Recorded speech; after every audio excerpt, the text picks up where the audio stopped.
Hello, athletes and fans of bodybuilding. Tarek Elgindi with the Mr. Olympia. Today we have Olympia President, Mr. Dan Solomon, joining us. Dan, how are you?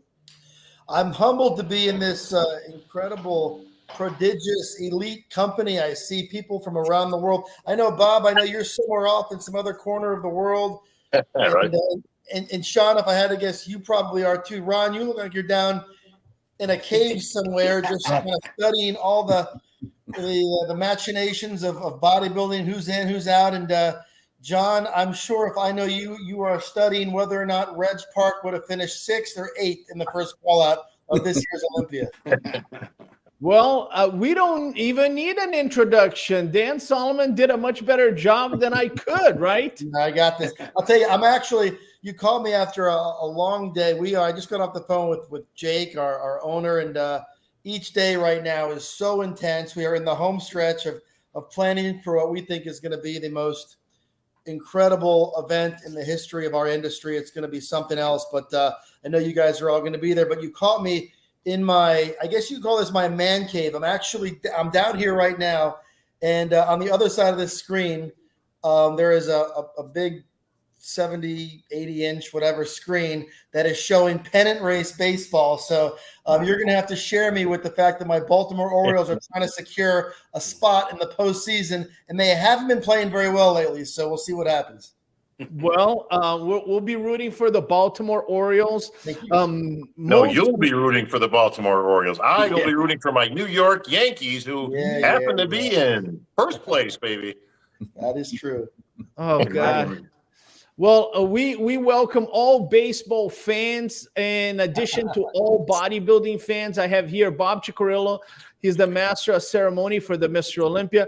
I have the great historian of the sport, John Hansen, the second coming of Peter McGov. What a compliment, huh, John? Yeah. And then from Ron Harris Muscle. That's his YouTube channel, Ron Harris Muscle, one of the most popular shows on YouTube. Please follow that. And he is a Hall of Famer bodybuilder. He is the 1987 national champion. Is that correct? Yeah, you're going back a ways. He is Arnold Classic champion, Ironman champion. Sean Ray, how are you, Sean? Excellent. I'm not jet lagged. I've got my feet on the ground. And by the way, Dan, Bob flew in last night, so he's back home and racing for a storm. Yeah, you got that right. Coming to Dan first. So. That's right. I think it's further up the state. I'm down here in South Florida. I think the storm is going to hit the northern part of the state, but hopefully everybody's staying safe out there. So, Dan, I have the first question. This is a special Mr. Olympia. It's different. It's a huge celebration. It looks like the excitement is bigger. From somebody who's at the top and know all the details, tell us a little bit more. Obviously, it's the greatest location ever, right? The resorts world is its magnitude is fantastic. It looks like the theater is something magical. Tell us a little bit more about why this Mr. Olympia will be different. Well, it's everything you just named. And it's funny, as the event's drawing closer, every day my phone rings, and it's some new element that is making me fully appreciate the really the gravity of what we're doing. People are reaching out from places that I almost can't even share, because there's going to be people showing up at this event that are going to blow your mind. And they each individually say, don't publicize it, because, with famous people, they never like to overcommit. They always like to give themselves an out. But there's just so many different types of elements and different types of people and different types of media, the kind of things that are reserved for some of the biggest events in the world. And they're all reaching out and they want to be a part of what we're doing. Bob, Sean, I know we've all gone together to Resorts World. You guys have had a chance to walk the property, so you can appreciate why I'm so excited. It really is a special place. It's a place that allows us to do next level things. It's going to allow fans who make the trip to just have a different kind of an experience. There's incredible nightlife, incredible restaurants, incredible places just to spend your time while you're there. It's located on a great part of the Strip, right across from the the Las Vegas Convention Center, which is where our expo is, right up the street from the new Fontainebleau, and there's just a lot in the Winds right across the way there. It's a great location. The theater at Resorts World plays host to some of the biggest acts in the world. Of course, Vegas is the entertainment capital of the world, and they have rolled out the red carpet for us. A few months ago, as many of you guys heard, they presented the Olympia. They presented us, Jake, myself, our team, with the key to the Las Vegas Strip, an honor that's reserved for, really the biggest, most prominent events in the world. And it really speaks to how much the city, the area, the Strip, the whole community is excited for what we are doing, excited for our fans to come to town. I think they pulled out the calculator and they realized that over the 23 years we've brought our fans to that part of the world, roughly 1 million people have come in and have played in their hotels and have gambled in their casinos and have watched their shows. And they are finally, I think, realizing that they need to welcome us in a way that they maybe haven't before. So I think you're going to really feel that from the lobby of the hotel to the surrounding businesses in the area nightclubs, restaurants, other hotels, other nightlife. You're going to see wherever you go, it's going to be crystal clear that the Olympia is in town. Very nice. You see, Bob, you're not the only celebrity who's going to be there. There's going to be more celebrities. I appreciate that. It makes me feel very home and very welcomed. But like Dan said, I mean, these celebrities are great. We've got a whole bunch of them that are huge fans of bodybuilding, but you can't really pin them down too much, but they usually end up coming. But some of the biggest names in the game and in the sport will be there, of course. Hopefully Shaq will be there. Always fun to have some fun with him. Batista, my old buddy. And, who knows? We need to recruit some new people. Maybe some of these Avengers or anybody reach out to Robert Downey, Dan. The recruiting process is in full force, and there are some people lined up. So I think some heads are going to turn. But I also want to say something. There's a lot of things that go on that people don't see around the world of bodybuilding. They see what we do on these interviews. But I know you guys, for example, Bob, where were you? You were where? In Italy this past week? Italy and Turkey. Apparently you can't call it Turkey anymore. It's Turkey. Okay, so you're over there. Sean, you were over there. You were recently in Dubai. And I think what people need to realize is you guys go, you get on these airplanes, you spend time away from your families. And the things that happen when you guys are traveling, the opportunities that you guys are creating, the business that you're bringing home, and the opportunities that it's so valuable. Sean, I know you and I talk about it a lot. A lot of times you'll have meetings and then it'll come back to me. My phone will ring. Somebody will say, hey, just met with Sean Ray, had a great meeting. And that's really what it's all about. It's all of us working together. John, with your podcast, and Ron with your media and the stuff that you do, and Tarek, no one works harder than you. There's just so many things that are happening. Sort of, they always say the music is what happens between the notes, right? And there's just so many things happening around the world. Every time you guys get on airplanes, every time Tyler's out there and Big Steve's out there, and there's just so many people that are championing what we're doing. And it really is starting to add up in ways that I think you're going to see, not just at the Olympia this year, but you're going to see in 2025, across the world. So there's just a lot of good things happening right now. And I know Jake, our owner, just really puts so much stock into sort of unifying all the things that all of us are good at. I mean, Bob, you're the best MC in the world. It's the reason why you're back year in and year out. There's no one better than you at what you do. And it's just going to be amazing to have you back. There's some things that are going to happen this year that are going to keep you on your toes. You and I have talked about it. There's people that you have modeled your career after that you're going to be performing in front of. Let's just leave it at that. And it's going to be, it's going to be amazing. Well, yeah, just to echo kind of what you're talking about on the celebrity side, I'm just thinking about all the Olympias I've been to since 1988. That was my first time I was in it, and participated 13 years, and I've never missed it since that date. And I just kind of flashing before my eyes of the personalities that have kind of come across that stage to either be on the stage or in the audience. And I remember Gladys Knight, and Stallone, Sylvester Stallone, obviously Shaq and The Rock and Mark Wahlberg. Gregory Hines. I mean, it's ridiculous how many people are semi-connected to our industry, but now celebrating 60 years, and there's a lot of us that are not there, because Ben and Joe were instrumental in these people coming out to support what they do. There's a whole new generation of people that are out there that are going to be showing up simply because it's in Vegas on that particular weekend. And I know your phone's blowing up. I mean, there's only so many seats, so many tickets, and the closer you get to the show, your phone's going to blow up even more with the demand for more and more tickets. There may be some celebrities that don't get in the house. Yeah, the demand this year is actually, it is creating some issues because there's some people we really care about that we want to find seats for, and we're just not able to. And I always say anybody can announce a sellout the day of the event, right? I always say that's a cop-out, right? The way you announce a sellout is you sell it out 3 or 4 months in advance, and really you can't buy tickets. And that's where you're in a different place. And the Olympia has reached that level.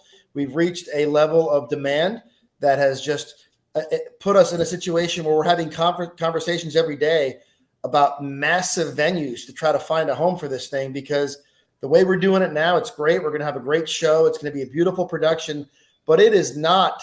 I just watched Aaron Judge hit a home run as I was talking to you guys. Hey-o. It is. Let me give you a suggestion. The sphere. The sphere. There you go. But there's not. It is not ideal, because I'm telling you right now, we could have a venue that's 10 times the size of what we have right now, and I am convinced we would sell that out too. And that's kind of how far this sport has come. And that, by the way, that's not just about tooting the Olympia's horn. That's just the popularity of the sport. That's what Tyler Mannion's doing. That's what Jim Mannion's doing. That's what's happening in Dubai, LA, Columbus, Atlanta, Italy, cities all around the world. That's what this is. It all comes at the Olympia. So everyone's hard work is really getting us to a place where it's really becoming a extremely popular thing. And I know Joe Weider, who created all of this 60 years ago, he would be incredibly pleased to see the demand for this idea that he had a half a century ago. Very nice. Very nice. Go ahead, Ron.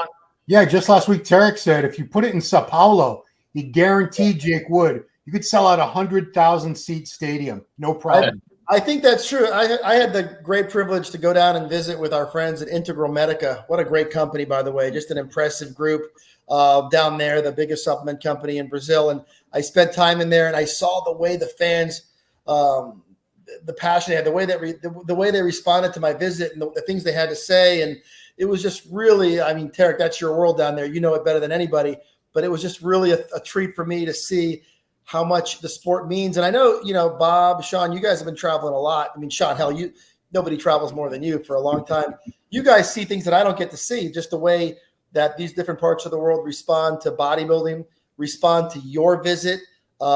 Here, I think in the U.S., we're a little spoiled, right? We see celebrities. We have so much access here. But when you get on a plane and you land in Rome, or you land in Dubai, or you land in Saudi, or wherever you're going, I mean, Sean, I'm sure you could tell stories for days about that.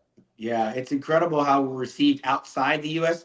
I mean, look, we got to sell out here, but it's a good problem to have. It says that it says that we're moving in the right trajectory. We got more divisions than we've ever had, and again, the property's changed hands a couple of times, but it seems like it keeps going in the right direction. So, trying to think of 2025 while you're in the midst of 2024.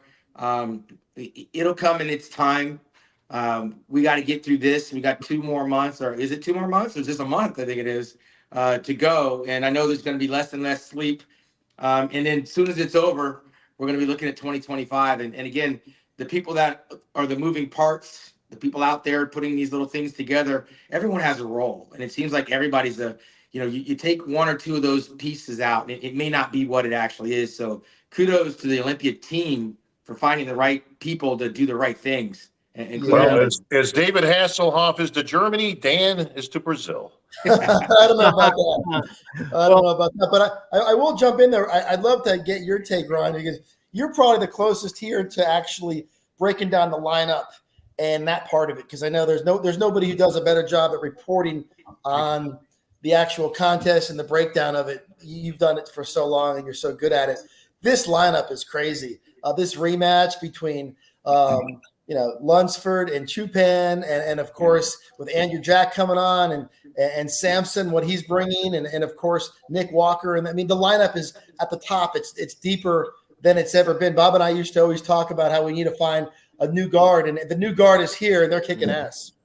Yeah, I mean, I think it's a very exciting time for the Olympia, because as much as I love those years of dynasties, the Lee Haney years, the Dorian years, the Ronnie years, the Phil Heath years, it was almost like a foregone conclusion. Yeah. You kind of knew who was going to win. Now we've had, I think it's 6 Mr. Olympias in the past 7 years. The title is change hand over and over again. I personally think it would be awesome. I'd love to see Hadi get it back as much as I love Dirk, just because to see, we've never seen two guys go back and forth with wins before. That's never happened. This could be the first time we see that take place, which for me, every year would be exciting. Hadi gets it this year, then who knows what's going to happen next year? Is he going to get a second one? You know, and you still have all these other guys. You have other guys coming up the ranks that are just getting better and better. This new guard, you know, the young blood. We phased out a lot of the older veteran guys, and it's a lot of guys in their late 20s, early 30s now on that stage. Hey, John, I have a question for you. Obviously, we've had the 50th Olympia, the 25th. You've been able to study the history of bodybuilding. What were some of the most memorable Mr. Olympias in your opinion as a historian? Well, I mean, the 30th was really special. That's when they had, I think it was in 1995. That's when they had all the Mr. Olympias on stage with Joe Weider. So that was a very memorable one. I think 84, when Lee Haney won the first time in New York, that was very memorable because you had a lot of bodybuilders from the 60s and the 70s who were kind of at the end of their career. And then you had a bunch of new bodybuilders from the 80s coming in. And of course, you had Sergio coming back, which was the first time since 1972 that he won in the Mr. Olympia contest. So that was a really special event. The one Sean talked about, the first one that he won in 1988, I think was a really good one in Los Angeles. You had a lot of great bodybuilders in that, a lot of great posing routines. Everybody was in really great shape that year. Yeah. So those are just three that, and then of course you got the first one in 1965 that Larry Scott won. 88 had the weigh-ins too, the only Mr. Olympia with a public weigh-in, and they never did it again. Bring that back, man. That was the last time I was 201 pounds. Yeah, that's the last time I saw 201. Well, with that being said, I want to tell everybody who's watching that you are going to be able to see the check-ins at the Olympia on Olympia TV. So go ahead and subscribe to Olympia TV. So if you want to see Ramon, C-Bum, Hadi Chupin, and all the guys before they go on stage, the tension in the room, subscribe to Olympia TV. And if you have not gotten your pay-per-view, go right after this live to www.olympiaproductions.com. Get your pay-per-view right now. Back to you guys. Well, hey, I'll tell you. And we'd be remiss if we didn't mention the watch party. Of course, it's been set up at the Zouk, and that's a phenomenal setup right there for those who can't get tickets. Like you said, it's a tight show this year, and there's not going to be a whole lot of tickets to be gotten, but the watch party's kind of cool. The watch party is all the rage right now. Everybody's talking about it. I know you and I were out there, Bob, and we kind of got the ball rolling with it. It's really it's actually something that Jake was really excited about and really got behind it. And you know, his concern was justified. His concern was that there wasn't going to, you know, we didn't want people to not come to Vegas. They couldn't get a ticket to the show. First of all, tickets to the Olympia, we know they're expensive. We know the whole thing is an expensive weekend. And you got to fly out there. You got to book rooms at hotels and tickets to the show with VIP packages and all that. It can run up a hefty tab. But being out there is half the fun. Being out there, being around each other, getting to see your favorite bodybuilders, fitness influencers, just being in that energy, being a part of the expo. Not everybody can get a seat at the show on Saturday night. So we created this watch party idea. And initially the idea kind of started off and we kind of got going with it. And then I did a visit to the hotel and I threw this out there to them. And they said, what if we had the watch party at Zouk? And my jaw dropped. I didn't even think that was going to be a possibility. And you can imagine, you can see why. I mean, if you walk into Zouk, it is the most technologically advanced space you'll ever walk in. It's like something that you'd find in NASA. This place, viewing area, the overall experience, it is insane. Then of course they have bar service and we're gonna have food, and it's just gonna be a really fun night with all kinds of celebs and influencers stopping by. And the cool thing about it, and Bob, you'll appreciate this, we're not gonna just play the pay-per-view in Zouk. We're gonna actually play the natural live stream of what's happening on stage. So every word that Bob says or everything that goes on, the natural sound, it'll be like you're in the building. And the truth is, I'm going to be honest with you. I'll say this point blank, and I probably shouldn't say this. If I wasn't working, if my job wasn't to be in that building, I'm telling you right now, the fun's going to be at the watch party because you're not going to be stuck in a seat. You'll be able to move around, have some drinks, do some shots with your buddies, just have a good old time and watch the show and watch it in a very cool way. So I think that's going to be an unexpected gift to the bodybuilding world, this watch party. Tickets are available. Go to MrOlympia.com. Go to the tickets page. Click on the watch party tab. I think it's $75. It's well worth it. It's going to be a blast that night. And then you can stick around and roll right into the late night Zook event, which of course is the hottest club in Vegas. So it'll be a lot of fun. Yeah, a lot of the bodybuilders said that after the show, they're going straight to the watch party. So you get a chance to see some of the superstars. And actually, last week we had owner Jake Wood here, and we also had Chris Cormier, who confirmed his presence at the watch party. He actually said that he's volunteering to do free consulting about the watch, how the watch party should go. And Jake Wood said, well, go talk to Dan. Is there a chance that you can ignore this consulting by Chris Cormier? Well, I can tell you there has never been a party that Chris Cormier didn't find his way to.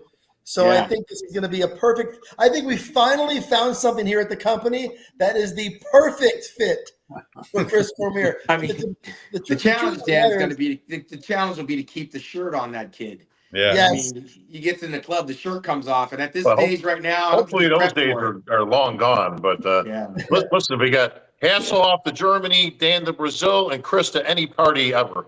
That's right. You know, the funny thing is, I'm going to defend Chris here. And Chris, I know you're watching. I'm going to defend you right now because you built this reputation 20 years ago being a partier. And, of course, you're never going to live with that. Just like no matter what happens, Chris will always be the partier. Just like no matter how many checks Sean Ray picks up, we'll always give him a hard time for not picking up dinner checks. Sometimes you just earn a reputation, and no matter how many years pass, you will always have it. But Chris has actually evolved quite a bit, and I know he goes to bed early these days, and he's working real hard, and he's doing a great job for us. So it's great having Chris on this team. But, I think Chris is going to find a nice homecoming at the watch party for sure. Yeah, well, he's damn near 60. He typically goes to bed a little earlier than the old days. But what I want to say about the Olympia, and this can't be glossed over. You were talking about Hottie and Derek. That's one storyline. I mean, there's so many other. This may be the last time we see Chris Bumstead on a stage. Yeah. I mean, let's be honest. It could be. And of course, Sean Clarita is doing everything he can do to get that 212 title back. But Keon Pearson looks like freaking Mr. Olympia. So I mean, there's these other divisions that have stuff going on, and you have some athletes that are dropping out. I know Ariel Cardell, she just announced that she's not competing, but it opens the door. That women's fitness stuff, it's a whole nother animal. I know Oksana Goshina is going to be having a baby, so she's not there. Missy Truscott, is she coming back? Missy, I know she had an injury. Yeah. She's back. There's a great battle, too, for the Miss Olympia. Andrea Shaw is going to have her work cut out for her. Of course, Andrea just got beat. No one saw that coming. So that's going to be really fun to watch. The Bumstead thing is great. Of course, Ramon Dino, very popular Brazilian champion, and he's chomping at the bit, as Bob would say. Viscers is ready to go. So there's some real competition. And of course, that men's physique, that Ryan Terry doesn't have a strong grip on that title with the competition he's up against either. There's a lot of storylines going on. Let's not forget Sydney Gillan going for number 8. How about that? And Bob, I'm so glad that you had the wherewithal to mention Sid, because Sydney, she might be one of the greatest Olympia champions in any division of all time. And she just does everything the right way. She carries herself the right way. She communicates the right way. And she's the hardest worker wherever she goes. And let's hope everybody rallies around this Sydney Gillan. And as she goes for another title, she is a special talent and a great champion for sure. I mean, I would be remiss, as Bob, as you would say, I'd be remiss. You'd be remiss. Shout out and some recognition to our boys in the wheelchair division, because that's also one of those divisions that if you've never seen it before, it's a sight to behold. I tell you who wants a title back real bad is Harold King Kong Kelly. Speaking of that division, I'm going to predict right now that he's got a fire under him right now, and you're going to see the best Harold Kelly you've seen in probably the last 2-3 years. I'm just got one of those feelings, you know what I mean? Like, you're going to see that. And has anybody been more dominant? You know, we were talking about Sydney Gillan. Dan, has anybody been more dominant in 8 straight wins than her? Like, do you even remember anybody else having a shot other than her since she's began that winning streak. No, it's like it's been this quiet dominance, right? Yeah. She just shows up, takes care of business, and I can't remember now. I don't follow it always that closely, but I can't remember a time where we debated it. No. I mean, like I said, I don't care what division you pick. I'm not so sure I know anybody else that's been that dominant. Yeah. Well, first of all, let's face it, that's some pretty elite company. We don't have a whole lot of people that have been going for number 8 in some time, right? That's correct. I might add that we've had Sydney Gillan here, and I've had a chance to ask her a question. Who has been your nemesis during your career, your dominant career? And she said, Tarek, it's been a long time, but sometimes people don't remember. Latoria Watts has beaten me in the beginning of my career. So she considers Latoria Watts her biggest challenge. But since Latoria, she has not been really challenged. She's won unanimously. Yeah, Her biggest nemesis has been her schedule. This girl does more stuff in a 24-hour period than anybody I've ever. She's gotten degrees. She's got work she does. She's got a business she runs. And all she does is win Olympias. So you got to give it to her, man. She has her own show out there in Atlanta, but we also got to mention the women's physique because Sarah and Natalia have been going back and forth for several years, right? And Sean, that's a great call. That rivalry has been great. And the one division that might be one of the hottest divisions in the sport that we're not even talking about is Francielle trying to win another wellness Olympia title. And I know, I mean, you guys are out there on the scene, Bob. You're out at more events than I am these days, but you've seen a couple of these. There's one new challenger in particular who's just been dominating the wellness scene the last couple of months. And I check in with JM, and he fills me in on that division. And I'd say for the first time in a while, this year's wellness is legitimately up for grabs. Well, you know why? They bottom line is they don't half-ass it. I wish Tarek would have photographs to go along with what we're talking about. Well, I not only I can provide you with that, but I want to give her a little bit of background. The name of the competitor is Eduarda Bizer, and she's also from Brazil. She is on a historical streak because the last 6 shows that she's competed, she's won. And many people perceive her to be the next coming of Francielle Matos. But she is very dominant. She won the Rising Phoenix. She won the Heart of Texas, and she could be the champion. And you know, a lot of people in Brazil would not be surprised if she actually wins this event. Derek, let me ask you, what would Brazil do if she won and Ramon Dino won in the same year? What would happen to Brazil if that happened together? So, you know, it's a great question. And a lot of people, Brazil has not been great in soccer, right? The last time Brazil won in soccer was 2002. Wow. Brazil has also lost a lot of its dominance in MMA, right? We had Anderson Silva, we had the Gracies, and unfortunately, we've lost the dominant. The best jiu-jitsu fighter in the world right now is an American guy by the name of Gordon Ryan. What bodybuilding has meant to Brazilians is a new hope, a new pride. And Ramon, Rafael Brandão, Francielle Matos, they give a lot of these young kids in Brazil the hope that not only they can become champion, but they can make money. Nobody in Brazil will deny that Ramon, Brandão, Francielle Matos, the companies are paying them a lot of money, deservingly so. They are making great living. And I think if Ramon wins the title, I'm 100% sure they would build a statue in his city. Well, here's an open question to the entire panel. You mentioned Rafael Brandão. Is he the spoiler this year that could crack into that top? Because we know, what's his name? Beirut is not going to be able to make it. I actually just saw him when I was out in Turkey. And, he just can't get this visa stuff squared away. I'm surprised Beirut wasn't in Paris this coming week. You know what? Yeah, he looks like he's he looked like he was a few weeks out, although he could whip it in. He's not like he's out of shape. I mean, you can see like he needs a week or two, and this guy could be running roughshod. But who's the spoiler though? You know, with him out, Rami's clearly not going in the competition. We know that now. Who is the spoiler guy? Is it him? Is it Martin Fitzwater? Who's going to be that guy? I just want to show a picture. This is Eduarda Bizer. She is projected to be, one of the superstars, and a lot of people in Brazil think that she can actually beat Franciele Matos. Eduarda Bizer. She's won 6 straight shows. She came to the United. She won in Colombia pro show. She came to the United States and won 2 pro shows. Oh, wow. I would bet against her. Yeah. With legs. Yeah, legs are incredible. The spoiler, we're forgetting about Hunter Labrada, who's been 4th place before. Yeah. Good call. And I don't know if I put him in spoiler category. I got to be honest. I mean, I've seen Hunter better than he was in Italy. I think he put on some size, but I don't think it was all good size. I think he's got to bring it down a notch before the O. He's still on the peaking phase on the way to. If we saw all of those guys 3 or 4 weeks out, we're going to say that they're not 100%. John, who's the spoiler? Since you're the voice of reason among these guys, emotional Bob Ciccarello, emotional Sean Ray, and over-analytical Ron Harris. Since you're the voice of reason, who's the spoiler? Well, I saw the pictures of Rafael today on social media, and he looks really, really impressive. So I would say he might be the spoiler, or Martin Fitzwater. Well, we have our fans here who also agree with you.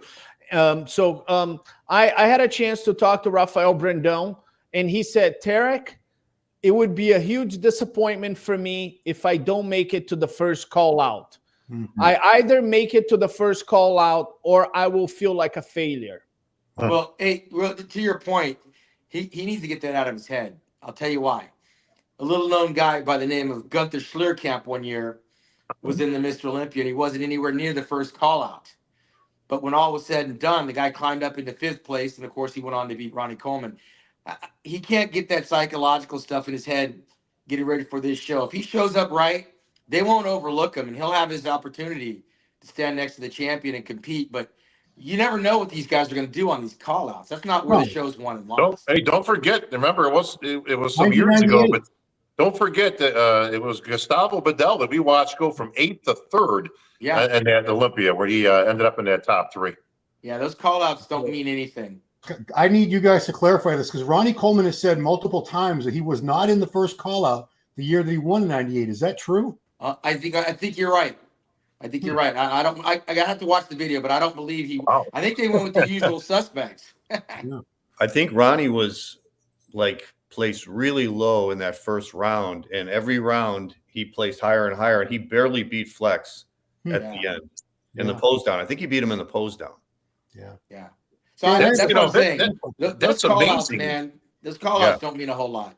That's amazing when you think about it, that a guy who actually won the Olympia wasn't in the first call out or two. I mean, he might have been down in the 2nd or 3rd call. I mean, that's an amazing amount of Bob, here's the thing to make up. The criteria has changed, because back then, Bob, I remember they would call us out and we had to do the quarter turns. Yeah. And by the time you got done with 45 minutes of quarter turns, they're asking for a front double bicep. I mean, you flatten out, you're stiff, you're cramping, it's nuts. And I was instrumental in getting that changed, so that the first thing the judges saw now is you see us come out and we actually flex. I mean, backstage, you're pumping up, you want to come out and flex. It makes a perfect sense. But for years, you have to go out there and do those quarter turns, and it just flatten out. Yeah, I think Ronnie came out without any oil on. And if you look at the 2nd round when they did the mandatories, he changed his trunks, he had oil on, and that's when he started to move up. But the first round, he was placed pretty low. Wow. I might be biased, but I think the judging is at its best right now. Competitors come in, they do the, one round of quarter turns, and then we're seeing their poses, and we're focusing on what really matters. Dan, as the president of the Mr. Olympia, what is your message to all the fans going to Las Vegas, and a lot of them first-time fans going to Las Vegas? What is your message to all of them and to the competitors? Well, first of all, to the fans, this year, if you go into Resorts World, there's going to be an area, we're calling it the Olympia Pavilion. It's going to be basically the central hub within the hotel where many of the Olympia events are going to take place. It's a new element this year. We basically built from scratch what almost looks like a circus tent kind of a thing, where it's going to house a large portion of I guess you could say the sub-tier events, not the main stage production, but the press conference, the amateur Olympia, the Meet the Olympians. A lot of the event is going to be in there. So just work your way, get there early, find your way around the hotel. The hotel is really easy to navigate. We were very fortunate enough to get enough rooms in the hotel to house all of the athletes, so it's going to make the experience for the athletes a whole lot easier. Keep in mind, at the Olympia, we have 330 IFBB pro competitors competing in this year's show. So just have give some thought to that, to the absurdity of what that's going to look like. 330 athletes that we have to fly in, 330 athletes that we have to put up, 330 athletes that we have to provide spending money, and we have to basically help them navigate this entire world championship experience. It's a lot, but our team has done a really great job of finding tremendous accommodations for everybody, building a schedule in a weekend that I think is going to be a lot of fun, and it's going to be history. It's going to be a massive showcase. It's going to really celebrate how far we all have come as individuals, as a community, as a sport. This year's Olympia, the 60th, is going to be unlike anything we've ever staged, and I just hope to see you guys out there. It's going to be really something. We should all be very grateful to Jake Wood for building this dream team, providing us with the horsepower, the resources to take it to the moon. And when you get to Vegas this year, this is going to be one that they're going to be talking about for a very, very long time. Ladies and gentlemen, we had a chance to share the experience and the knowledge of what is going to transpire at the 2024 Mr. Olympia with Olympia President himself, Dan Solomon. I want to thank my co-hosts, the Master of Ceremonies for the Mr. Olympia, the most self-centered man in America, Bob Ciacarillo. Thank you so much, Bob. I also want to thank Sean Ray with Mutant, one of our great sponsors. I want to thank Ron Harris. He has a YouTube channel called The Ron Harris Muscle. Please subscribe to that channel immediately. And I also want to thank one of my favorite guys. Ladies and gentlemen, if you don't follow John Hansen, you don't know the history of bodybuilding. This man is a plethora of knowledge, and everybody should follow the great John Hansen. Thank you so much, John.